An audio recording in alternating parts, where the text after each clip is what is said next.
tayong magpapatalo kung ikaw ay nag-iisa sa landas na iyong tinatahak.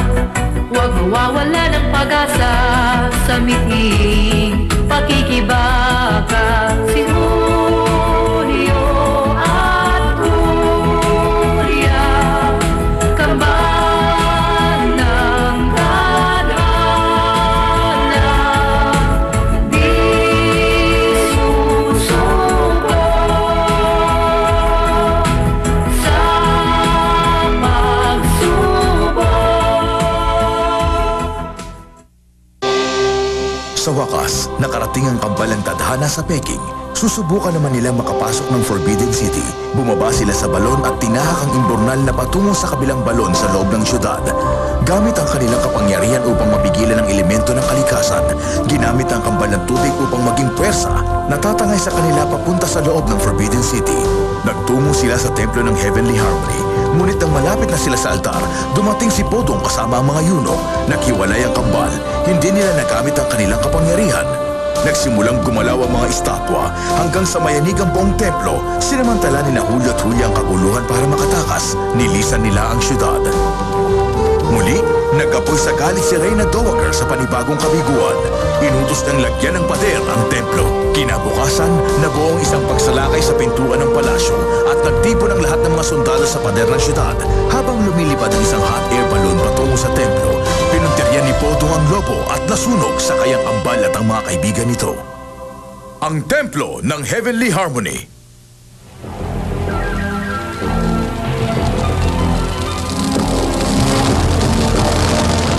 Sige, ganyan nga. Lapit dito mga bata. Hali kayo.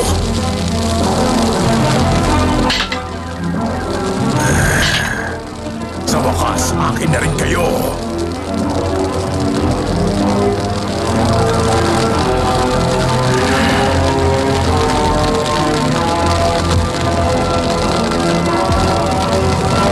Naku, Martin! Ang mga paputok kapag nahagip ng apoy sa sabog to! Pwes, tanggalin natin! Itapos sa isang tabi!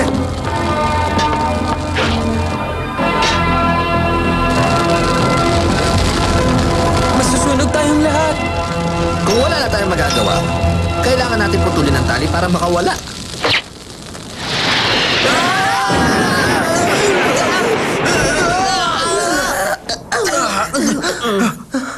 Bilis! Umalis na tayo rito!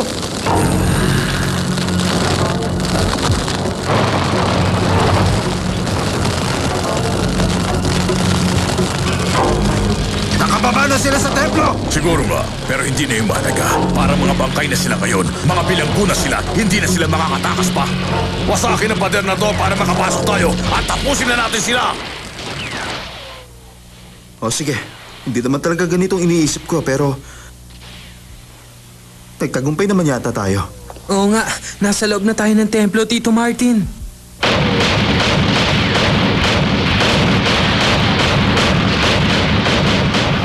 Patrasin natin sila! Huwag titigil sa pagpapaputok! Kukunti lang ang mga rebeldeng yan! Madali natin sila matatalo! Tayo na!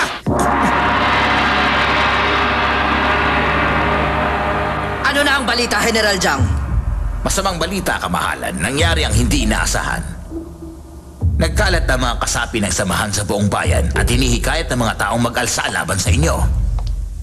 Mga armadong rebelde lamang sa syudad ang natanggap kong ulat mula sa labanan. Sa ngayon, pero hindi magtatagal at sasalakayin din tayo ng mga magsasaka.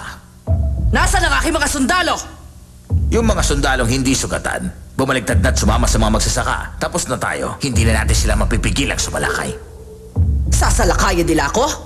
Nakita lang lahat ng kambal sa Peking na nakapasok sa Forbidden City, kamahalan. Kailangan gumawa ng paraan para mapigilan ang kambal. Nakapasok na sila sa templo ng Heavenly Harmony, kamahalan. Naghihintay na po sa inyo ang karwahe. Pwes, magmadali na tayo sa Summer Palace.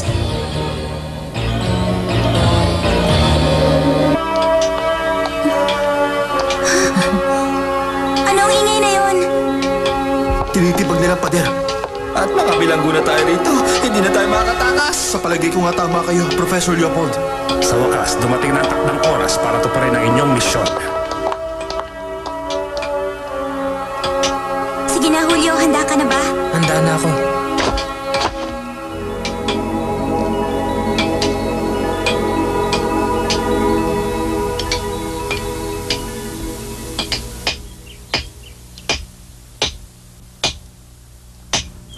Bilisan nyo! Sa ginagawa nyo, tatagal tayo ng 1 taon bago matibag yan! Tumawag pa ng mga tao! Tama, tumawag pa kayo ng tao.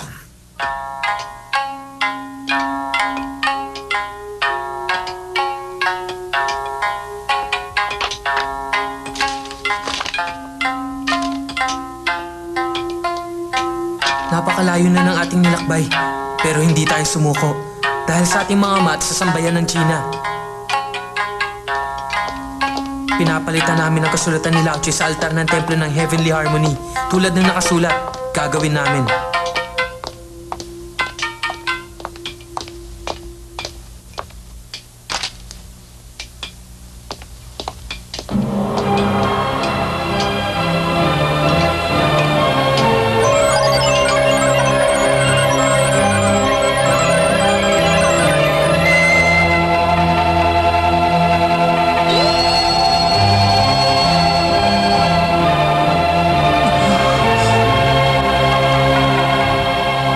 Sa loob ng maraming siglo, ako at ang bansang China matagal na naghintay sa pagkakataong ito. Ngayon natupad na rin sa wakas ang hula at lalaya na rin ang China mula sa kalupitan at pambubusatos. Mabubura na rin sa wakas ang lahat ng nakakapagod na kabilang sa mga pamamanakad ng imperyo. Buhay na naman ako.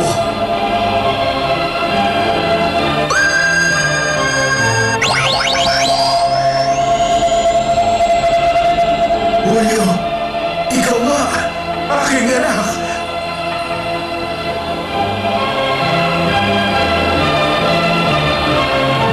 Pakiusap, tulungan niyo po sila, Lao Che. Opo, palayain niyo po ang aming mga ama. Matutupad ang inyong kahilingan.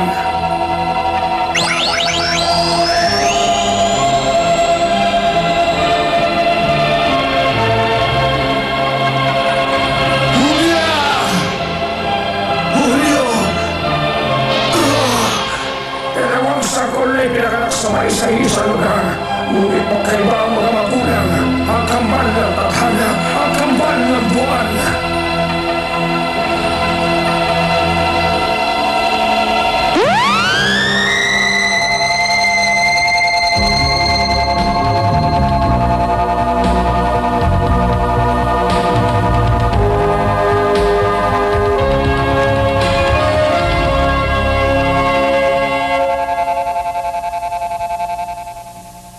Malaya na po kayo, Ama. Masaya na po ako. Julio, 12 taon. 12 taon ako naghintay para makita ka, aking anak. Kamusta po kayo, Ama? Maayos lang ako. Natutuwa ako't nakita na tayo sa wakas sa aking anak. Nakapagtataka, hindi pa tayo nagkikita pero kilalang kilala na kita. Bilisan natin, hindi pa tayo ligtas sa lugar na ito.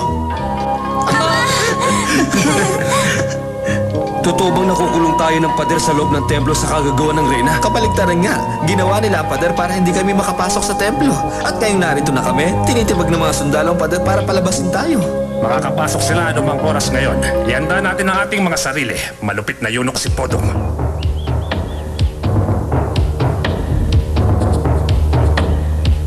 Lilikas tayo sa syudad gamit ang lihim na lagusan na mahalan. Makakalabas tayo at makakalayo nang hindi nila namamalayan.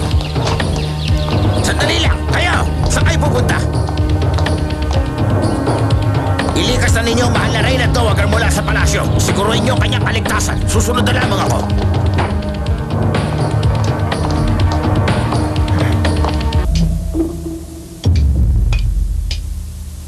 Okay, aking kaibigan. Mabuti naman at muli tayong nagkita. Gugustuhin ko sanang magkita tayong muli, ngunit hindi sa ganitong sitwasyon, Xiao Kao. Pero hindi na bale. Natutuwa ako't nagkita tayo. Sa tingin ko, napakarami pa rin natin problema. Huwag po kayong mag-alala, Ama. Ngayong napalitan na po namin ang kasulatan, magiging maayos na rin po ang lahat. Pinapangako ko po. Pero kailan magsisimula ang pagbabago pagkatapos palitan ng kasulatan? Dapat mangyari na yun. Kailangan natin ang magic power. Nagsimula na ang pagbabago. Ang totoo, nagsimula ng lahat bago pa ninyo napalitan ang kasulatan sa templo. Anong ibig mong sabihin, Xiao Kao? Ang tungkol sa alamat ng kasulatan ni Lao Che. Tungkol sa kanyang kaalaman nung una niyang sinabi ang alamat ng kasulatan at ang kambal ng tadhana. Ibig niyo bang sabihin, hindi namin magagamit ang kasulatan laban sa mga yunok? Hindi ayon sa isip mo, Julio. Pero nakatakda itong maglabas ng malakas na kapangyarihan. Alam niyo, sinabi ni Lao Che sa alamat, 2 bata ang magpapalaya sa China mula sa kalupitan ng pagkaalipin. Sa kanyang kaalaman, natuklasan niyang sino mang emperador ang magmalupit para subukang iligpit ang 2 inosenteng bata, mauuwi ang imperyo sa pagbagsak at kabiguan. Dahil mag-aalsa ang sambayan ng China laban sa emperador. Emperador na magtatangkang patayin ng mga bata at susunod na ang madugong revolusyon. Tama, ganun nga ang ginawa ni Reyna Dowager tulad ng sinabi ni Lao Che. Lalo na ang pakikipaglaban sa walang kwentang digmaan laban sa bansang Hapon at ang pagpapaligpit kina Julio at Julia, ang huling dagok sa kanya. Siya na rin ang gumawa ng katuparan sa hula ni Lao Che hanggang sa katapusan.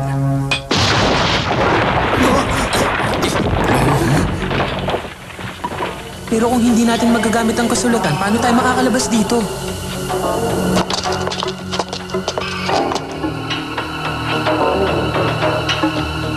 Napakasaklap namang nakarating kayo rito sa templo para lamang mamatay sa huli at para maglaho na rin ang alamat ni Lao Che kasama nyo. Tinatawagan namin ang ikatlong kapangyarihan para wasakin ang kanilang mga sandata.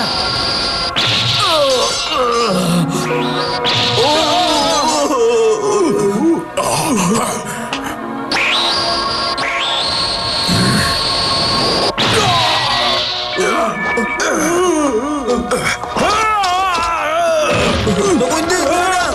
Please! Wala tayong laban dyan! Ang lakas ng kapangyarihan nila!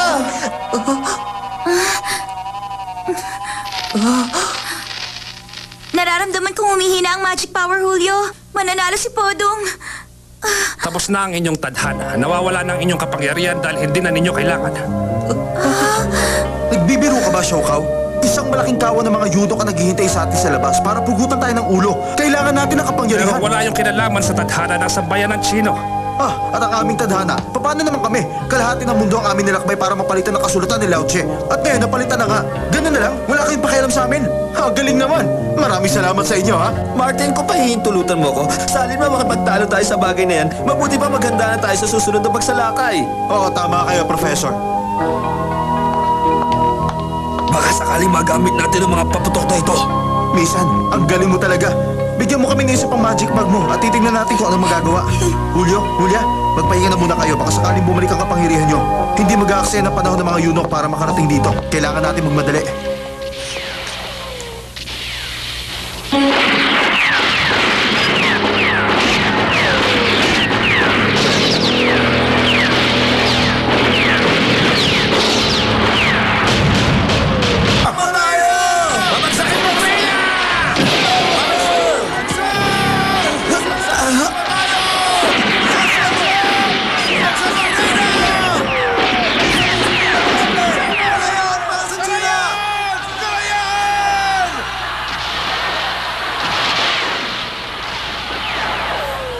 Lulusob tayo at sasalakay, paulit-ulit hanggang sa maubos ang kanilang kapangyarihan, hanggang sa mautas silang lahat. Hindi. Susunod kayong lahat sa mga utos ko. Lahat ng mga yunok pupunta kung nasaan ang labanan para ipagtanggol ang palasyo. Susunod lang ako sa utos ng Reyna o kaya kay Chanman. Nilisan na ng Reyna ang Forbidden City. At mas may kapangyarihan ako kaysa sa sino mang mga yunok ngayon. Ako ang magbibigay ng utos at gagawin mong sinasabi ko, Podong. Sa tingin ko, hindi mo ako naiintindihan, General Chang. Sinasabi kong hindi ako susunod sa'yo. Maliban na lamang sa Reyna o kaya kay Chanman, pero walang makakapigil sa akin para iligpit ang kambal. Walang sino man. Kailangan ko ng karagdagang tauhan ngayon din. Pumunta kayo sa may pader at tawagin ang mga yunok. Iniuutos kong pumunta agad sila rito sa templo. Gusto kong lahat sila dito. Bilisan nyo! Lusob!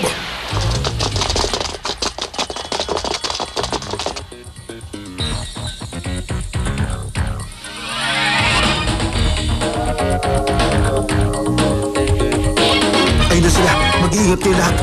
Dapat lahat kayo alam nyo ang inyong gagawin. Pagpalain tayo. Sige na, kumilos tayo. Sugod!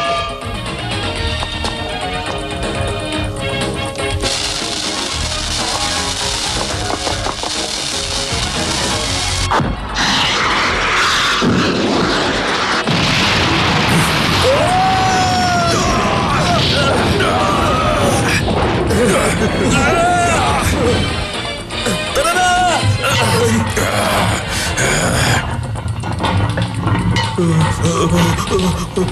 Tara! Bilis! Wow!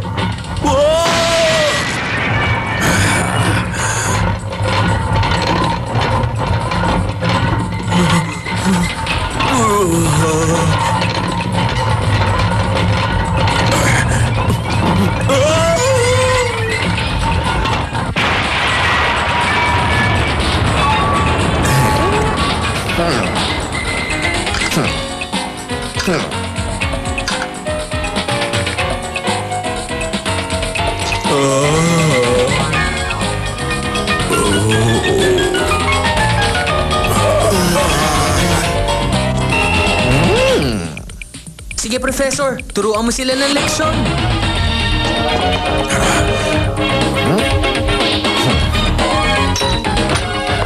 Tara na! Bilis!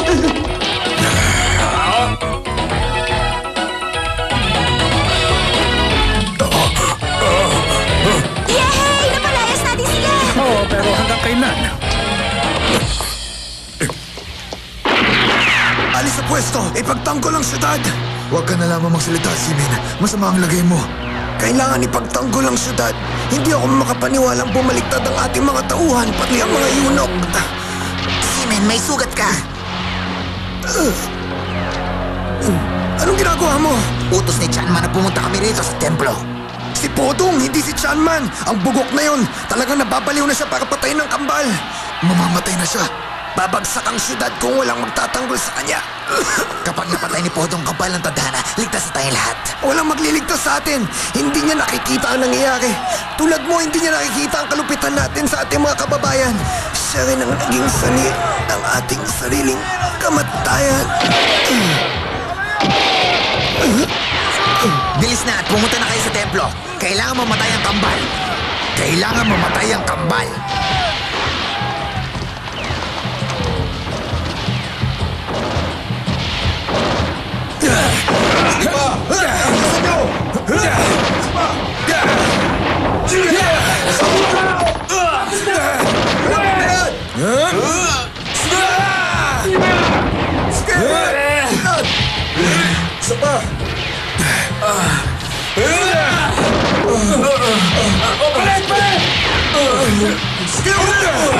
Sige pa!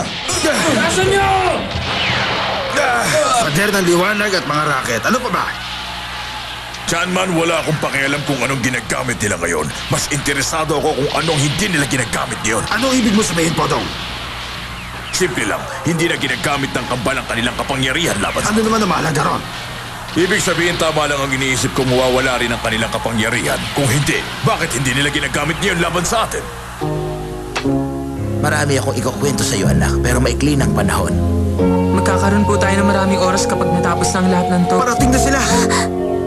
Julio! Huwag kang mag-alala, Julia. Tulad pa rin ng dati.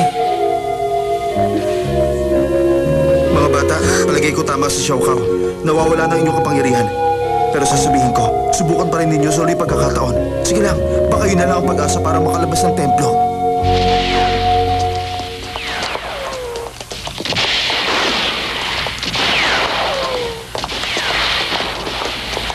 Ngayon, hindi na tayo mapipigilan ng mga hunghang na yon. Sigurado akong mapipihag na natin sila.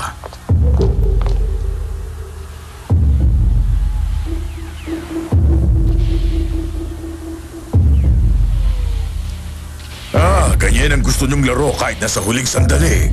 Walang problema. Bigyan ako ng isang kawan ng mga sundalo. Bantayan niyong mabuti ang lahat ng labasan para hindi sila makatakas. Kayo, pwede na kayong sumama sa akin.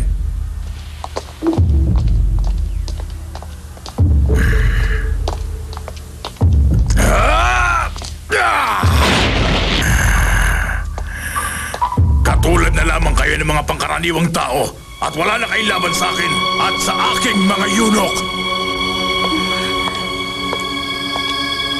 Sige mga bata, ngayon na. Magagawa nyo. Alam kong makakaya nyo. Tinatawag namin ang ikalima sa 7 kapangyarihan. Julio, hindi ko magawa. Ano nangyayari? Wala nang kapangyarihan ng kambal. Oo nga, wala nang kapangyarihan. Pero hindi pwede basta mawala, Julio. Hindi tayo dapat sumuko. Yung laging sinasabi mo sa akin hanggang ngayon. Isipin nating mabuti. Tinatawagan Tama, namin ang... wala nang silbi. Tapos na ang lahat. At ngayon, tatapusin ko ng alamat ng kambal ng tadhana.